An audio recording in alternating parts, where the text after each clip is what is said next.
Okay. Hi, JR. This is our Missoula seminar.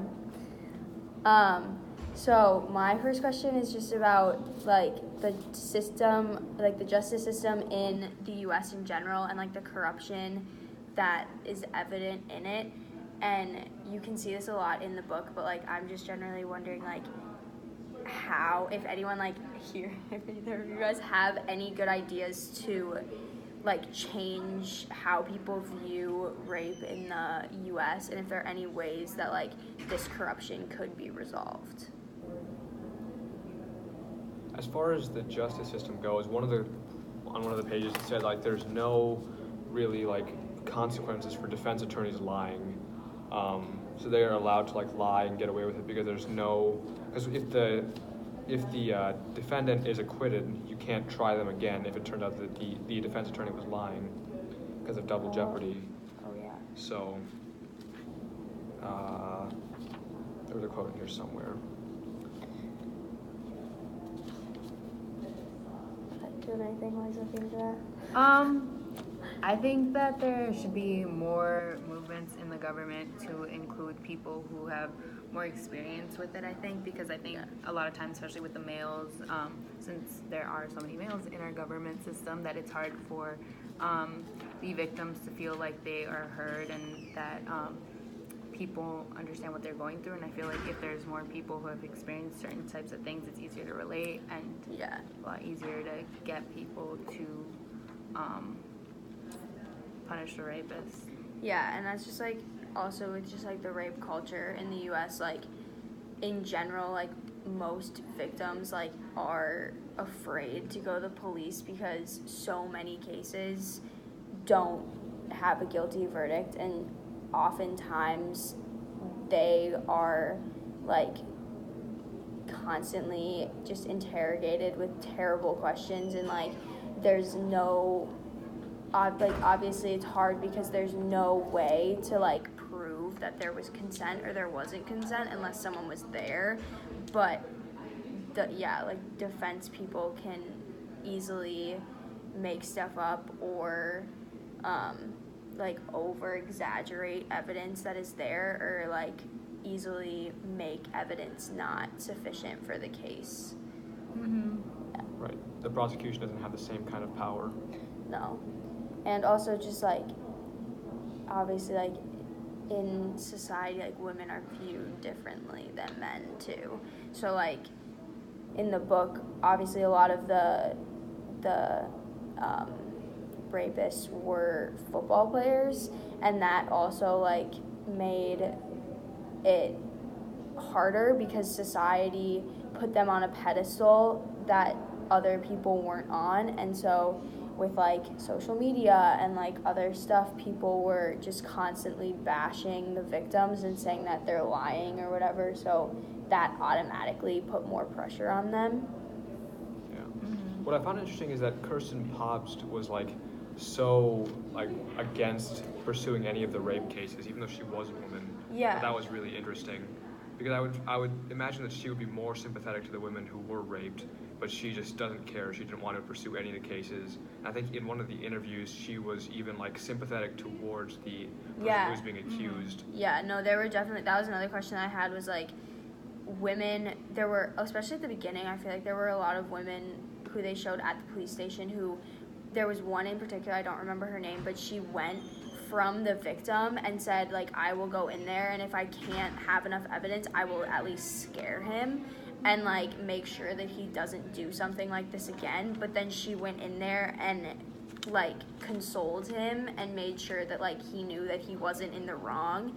So, like, what do you guys think just about, like, women who, because also in the Jordan Johnson case, the majority was female. So, like, it could have, if females would have done what they thought was right, it could have gone the other way. But what do you think about women who choose to not believe the victims, even though they can relate to them more than men could? I feel like that's like a bigger, deep-rooted issue that, like in our culture, is pretty common, just because, since, like you said, women are viewed very differently, that it's so much harder to get to the same place as a male.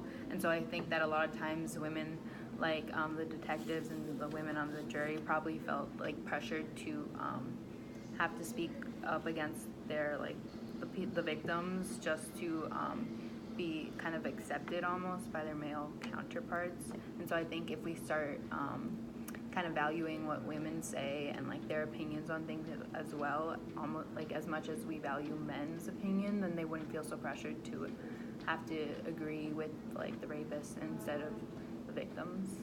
Yeah, I agree. The other thing is on page 80 it says it's Detective Breckner and Caitlin Kelly. It says, Detective Breckner said, "We'll talk to him, absolutely." But then she added, "I can't guarantee you this thing is going to turn into some big thing where he's going to go to jail. Some people come in here and they're like, I want him in jail, and it's not easy to just throw people in jail when it's a he said, she said scenario. But we will bring him in, and it will be very clear to him that this kind of behavior is unacceptable, and that he needs to be certain when he's engaging in anything sexual with anybody, the person is okay with it." I find it hard to believe that he, like, Calvin Smith wasn't already aware of that.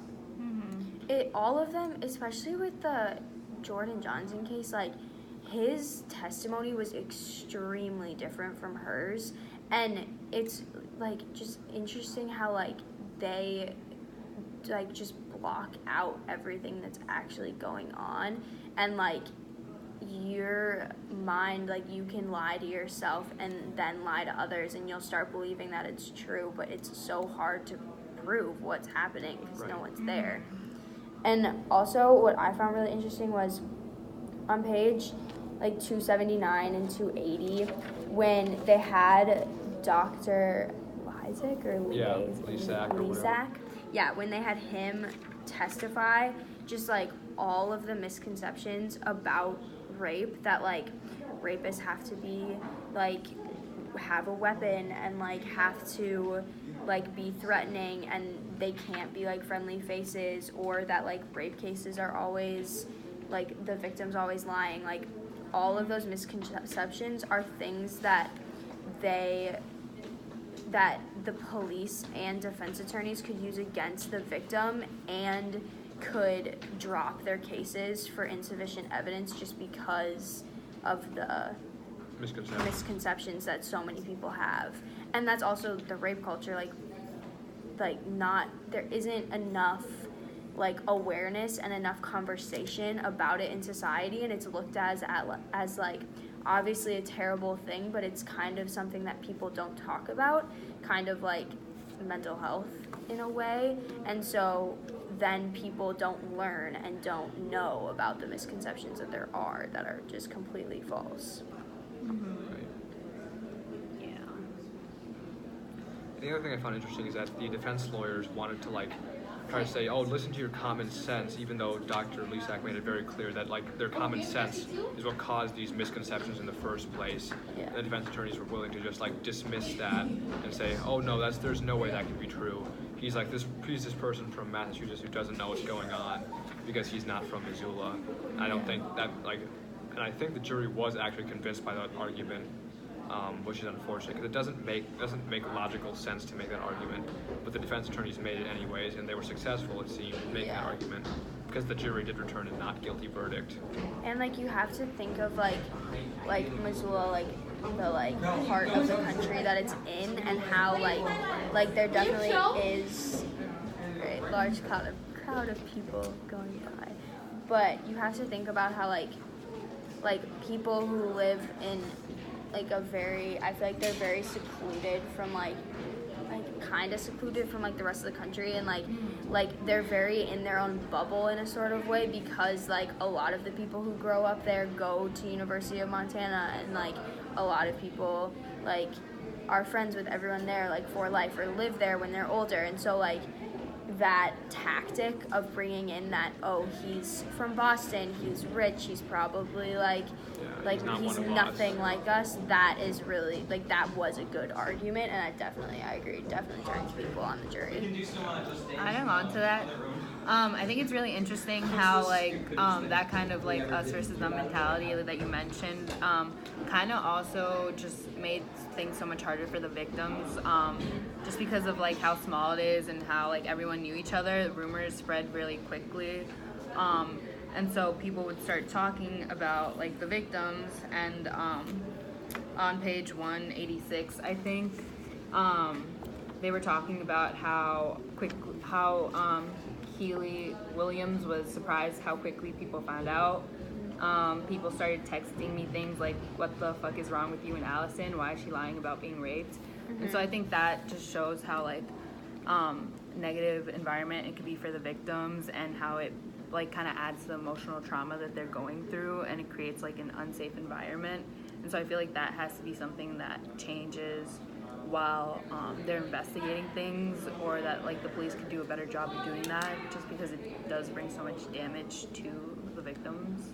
And not even even in court, the victims would get in questioned for so long that it would have to be over multiple days, and then the accused rapist would get questioned within a day and then get off the stand. So I think that that's just a very big discrepancy. Yeah. So the other thing that interested me about the quote you brought up, Danielle, is it said, "Why is she lying about being raped?" Even though Bo had confessed to the rape. Yeah. Right. Of Allison, and twice. People, and people still didn't want to believe it for some, which is crazy to think about. It's just really insane that there can be that much evidence, but people still don't want to believe the victim, no matter what they say or how damning the evidence is. Even with the medical stuff too, they would pin it off as oh, even if it was consensual, would this still happen? And they can say yes, it's possible, or even though it's unlikely. Yeah, even though it's unlikely, and any slight doubt makes the jury not want to put someone in jail if they're so loved by society, which is another. So what do you guys think might be possible solutions for the problem to help at least change? I mean, people who are already adults now probably won't change their minds. Yeah. The people who are going to become adults, people like us, how do we how do we set up a system where people would be aware of these kinds of things? I mean, short of forcing everyone to read the book. Yeah, I think that reading the book is just educating yourself about the issue is a really easy way to do it, because this book is just full of cases and full of information that can do that. But it's I'm talking about more fictional rape no, culture. I know. I don't know. It's such a hard topic, because so many people are hesitant to talk about it and hesitant to cause any change, which makes it difficult. Yeah, I agree, but I think that having more opportunities to talk about it, just the Me Too movement, I feel that was a really big thing that kind of impacted our culture. Even though it didn't completely solve the problem, it definitely was a step in the right direction to start having conversations and accepting that this does happen to a lot of women, and that it is a problem that we need to talk about more, and kind of take the victim's experience more seriously, and instead of just focusing on, well, what if she is lying, and more about what if she's not, taking steps to prevent that. I also think there needs to be more outreach to more isolated places in the US where stuff like this happens all the time and can go unnoticed, and people are very stuck in their ways and very adamant against change, and I think that would be a good way of doing that as well. I wonder if maybe making it a sex ed kind of topic, and then because the government can't the federal government can't officially change school policy. Yeah. But they can incentivize changes in school policy by saying, if you do this and comply with these requirements, we'll give you this kind of funding. Yeah. They do that for example, blocking pornography in schools. If schools block that with their filter, they get a certain amount of money from the government.